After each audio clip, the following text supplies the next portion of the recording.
কল্পনা করুন আপনি একজন অন্ধ, আর আপনি দেখলেন যে আপনাকে আহ্বান করা হচ্ছে একটা নতুন বিশ্বাসের দিকে।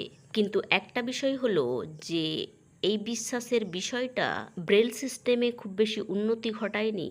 কিভাবে আপনি এই বিশ্বাস নিয়ে পড়াশোনা করবেন? যাই হোক, আজকে আমরা আপনাদের বলবো একটা স্টোরি, ইয়াদিরা থ্যাবাদার, আর কিভাবে তিনি ইসলামের আলোকে এলেন অন্ধ হওয়া সত্ত্বেও। ইয়াদিরা একজন পোর্টোরিকান মহিলা, আর তিনি জন্মেছেন আর বড় হয়েছেন একটা প্র্যাকটিসিং ক্যাথলিক হাউসহোল্ডে। জন্মের সময় থেকেই তিনি ছিলেন অস্বাভাবিক। তার ছিল কনজেনেটিক্যাল গ্লুকোমা, আর এ কারণেই জন্ম থেকেই তিনি হারিয়েছিলেন তার দৃষ্টিশক্তি। তিনি ছিলেন পুরোপুরি জন্মান্ধ। ইয়াদিরাকে বড় করে তুলেছিলেন তার গ্র্যান্ডমাদার। তারা প্রতি রবিবারই চার্চে যেতেন আর আরও অ্যাটেন্ড করতেন ক্যাথলিসিজম ক্লাস, যেখানে তিনি শিখেছিলেন ক্যাথলিক বিশ্বাসের ব্যাপারে। এছাড়াও ক্যাথলিক বিশ্বাসে ছিল তার প্রথম আলাপন, যা একজন ক্যাথলিক শিশু হিসাবে বেড়ে ওঠার একটা বড় অংশ। যেহেতু ইয়াদিরা ছিল তাদের পরিবারের একমাত্র জন্মান্ধ সন্তান, তার গ্র্যান্ডমাদার সত্যিই জানতেন না কিভাবে পৃথিবীটাকে তার জন্য সুগম করবেন। কিন্তু তিনি জানতেন ইয়াদিরাকে এর মধ্যেই বাঁচা শিখতে হবে, কারণ তার সুস্থ হওয়ার কোনো সম্ভাবনা ছিল না। তাই তার চারপাশের পরিবেশটাকে তার উপযোগী করে তোলা হয়েছিল, যাতে করে তার দক্ষতা ও শক্তি অনুযায়ী তিনি স্বাধীনভাবে বাঁচতে পারেন। ইয়াদিরা তার মনের মধ্যে এঁকে রেখেছিলেন তাদের দ্বিতল পুরো বাড়িটাকে। শিখেছিলেন কিভাবে সাঁতার কাটতে হয় 12 ফুট গভীর সুইমিং পুলে, কোনো রকম ওয়াটার উইংস পরা ছাড়াই। আর এগুলো জাস্ট ছিল তার বাহ্যিক কিছু গুণাবলী। যদিও যখনই সে বাস্তবতার সম্মুখীন হতো, অন্যান্য মানুষেরা মেনে নিতে চাইতো না তার এই বিশেষ সক্ষমতাকে। তারা সবাই আঙুল তুলত তার অক্ষমতার দিকেই। যখন তিনি ছিলেন কিন্ডারগার্ডেনে, ইয়াদিরা সত্যিই চাইতেন অন্যান্য শিশুদের মতো জঙ্গল জিমে যেতে, কিন্তু তার শিক্ষকেরা বলতেন না। তারা বলতেন এটা খুবই ঝুঁকিপূর্ণ। যেহেতু তিনি অন্যান্য শিশুদের সঙ্গে প্লেগ্রাউন্ডে খেলতে বের হতেন, আর তারা যেহেতু জঙ্গল জিমে যেত, তিনিও তাদের সঙ্গে চলে যেতেন। শিক্ষকেরা যখন ব্যস্ত থাকতেন, সেই ফাঁকে তিনি নিজের জায়গায় আবার ফিরে আসতেন। তার বিশ্বাস ছিল যে সে এটা করতে পারবে।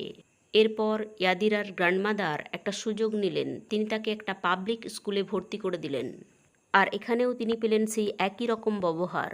আর এখানে তার গ্র্যান্ডমাদারের অভিযোগে টিচারদের সাসপেন্ড পর্যন্ত করা হয়েছিল। স্কুলের পাশাপাশি ইয়াদিরা এই বাস্তবতাটাকেও জেনে নিয়েছিলেন যে তার পেরেন্টসও তার সঙ্গে খুব বেশি সম্পর্ক রাখেন না। তিনি কখনোই তার পিতার সাক্ষাৎ পাননি, আর তার মাতার সঙ্গে কখনোই একাকী মিলিত হননি। তার যা কিছু ছিল সবই তার গ্র্যান্ডমাদার, আর তার আরও ছিল বিশ্বাস। তো যখন ইয়াদিরার বয়স হলো 17, আর তার খুবই ঘনিষ্ঠ বন্ধু মারা গেলেন কার অ্যাক্সিডেন্টে, তিনি পুরোপুরিভাবে শোকগ্রস্ত হয়ে পড়লেন। আর তিনি ভাবতে শুরু করলেন মৃত্যুর ব্যাপারে, আর এটাও ভাবলেন যে মৃত্যুর পরবর্তী একটা জীবন আছে, যেখানে শুধুই থাকবে মজা। ইয়াদিরা আরও হারিয়েছিলেন তার আলোর প্রতি সংবেদনশীলতা, যেটা ছিল একমাত্র জিনিস যার দ্বারা তিনি তার আশপাশের পৃথিবীটার ছবি আঁকতে পারতেন। তিনি প্রতি রবিবার চার্চে যাওয়া শুরু করলেন, যুক্ত হলেন তার কমিউনিটির সঙ্গে, আর এমনকি শিক্ষকতা করার সুযোগ পেলেন ক্যাথলিসিজম ক্লাসের। তারপর তিনি হাই স্কুল থেকে গ্র্যাজুয়েট হলেন।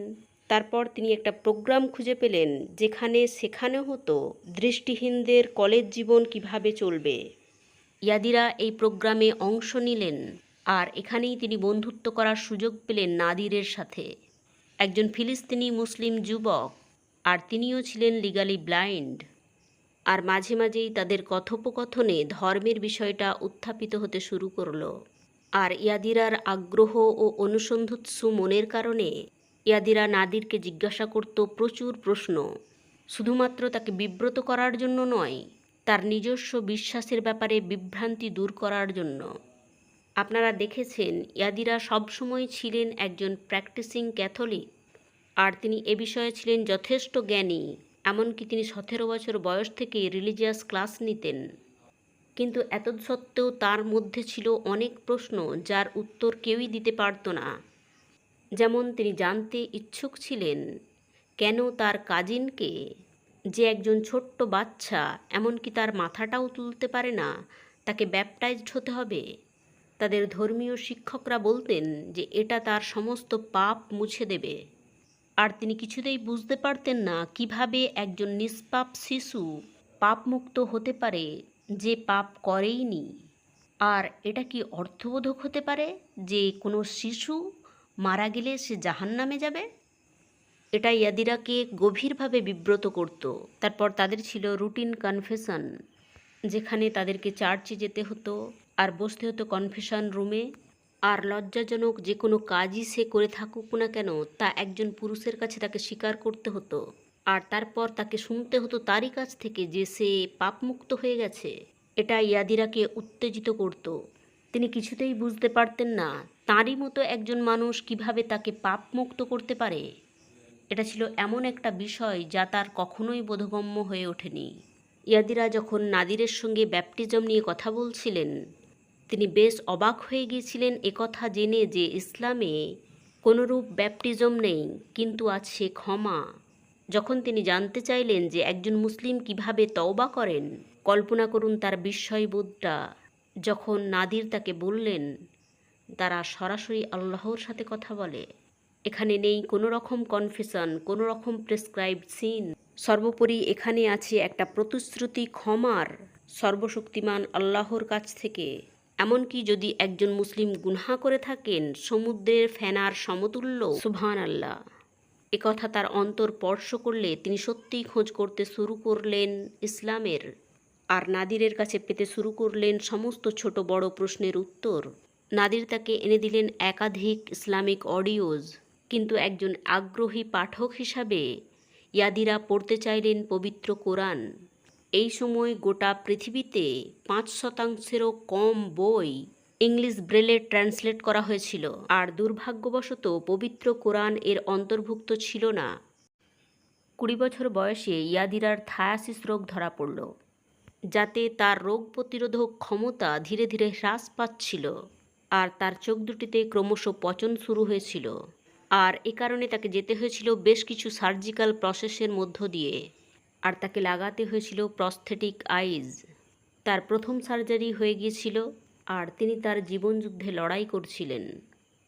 তিনি স্বপ্নালু অবস্থায় দেখছিলেন তাঁর গ্র্যান্ডমাদার ডাক্তারদের সঙ্গে ভীত কণ্ঠে কথা বলছেন।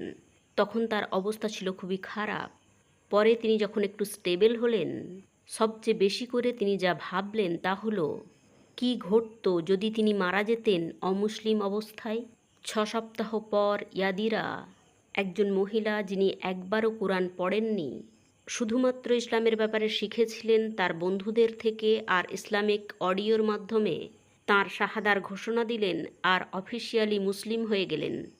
আরও ৬ সপ্তাহ পর তার সেকেন্ড সার্জারি খুবই স্মুথলি হয়ে গেল। তিনি জানতেন যে তিনি সঠিক সিদ্ধান্ত নিয়েছেন তার জীবনের। আরও পরে তিনি বিয়ে করলেন নাদিরকে। যাই হোক, সিস্টার নাদিরার ইসলাম গ্রহণ খুব বেশি চ্যালেঞ্জের মুখোমুখি হয়নি। তার পরিবারের দিক থেকে কিছুটা নেতিবাচক প্রতিক্রিয়ার সম্মুখীন হতে হয়েছিল, যা তিনি তার সর্বোত্তম প্রচেষ্টা দিয়ে ডিল করেছিলেন। কিন্তু তাকে আরও একটা বাস্তবতার মুখোমুখি হতে হয়েছিল, আর তা হলো মুসলিম কমিউনিটিতে তার গ্রহণযোগ্যতা। তার গাইড ডগ, যা আক্ষরিক অর্থেই তার চোখের কাজ করত, মসজিদের কাছে যাওয়ার অনুমতি তার ছিল না, আর পঠন পাঠনের জন্যও তার কাছে ছিল খুবই অল্প স্বল্প মেটেরিয়াল। বর্তমানে অবশ্য ইয়াদিরাকে আর কোনো বিষয়েই না শুনতে হয় না। তো 10 বছর পর তিনি এখন 4 সন্তানের মা। তিনি খুঁজে পেয়েছেন একটা ইসলামিক কমিউনিটি যা তাকে পুরোপুরি রূপে গ্রহণ করেছে, আর তিনি প্রতিষ্ঠা করেছেন একটা ডিজিটাল ইসলামিক লাইব্রেরি, যেখানে ইসলাম শেখা যাবে পড়শের মাধ্যমে, আর যেখানে আছে প্রচুর পরিমাণে ইসলামিক বুক।